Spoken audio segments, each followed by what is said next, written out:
ایک عابد اللہ تبارک و تعالی کی ملاقات حاصل کرنے کے لیے، اللہ کا دیدار حاصل کرنے کے لیے چلا کشی شروع کرتا ہے، ساری رات نوافل پڑھتا ہے، اللہ کے ذکر میں مشغول رہتا ہے اور دن میں روزہ رکھتا ہے۔ اسی چلا کشی کے دوران تقریباً 36 راتیں گزر گئی۔ 36 راتوں کے بعد عاطف غیبی سے آواز آئی، اے چلا کرنے والے، اے اللہ کا دیدار حاصل کرنے والے، تمہارا مقصد ایک تانبے والے کی دکان سے حاصل ہوگا۔ وہ شخص اٹھتا ہے اور بازار کے اندر جاتا ہے کہ ایک بڑھیا تانبے کی دیگچی لیے ہوئے اسے فروخت کر رہی ہے۔ جس دکان کے پاس جاتی ہے تو وہ دکان والا اس کی قیمت 4 درہم لگاتا ہے۔ وہ بڑھیا کہتی ہے کہ اس کی قیمت میں 6 درہم لوں گی، لیکن کوئی بھی اس کو 6 درہم دینے کے لیے تیار نہیں ہے۔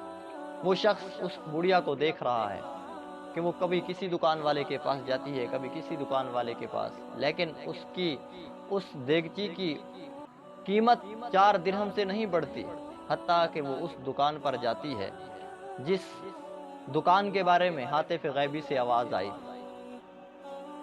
تو وہ جا کر کہتی ہے کہ میں اپنی دیگچی فروخت کرنا چاہتی ہوں۔ تو وہ دکان والا کہتا ہے کہ تیری دیگچی جو ہے بہت قیمتی ہے، تم اسے نہ بیچو، کسی سے ادھار لے لو، کسی سے کچھ پیسے لے کر اپنا کام پورا کر لو اور بعد میں دے دینا۔ وہ عورت کہتی ہے کہ میں اپنی اس دیگچی کو فروخت کروں گی۔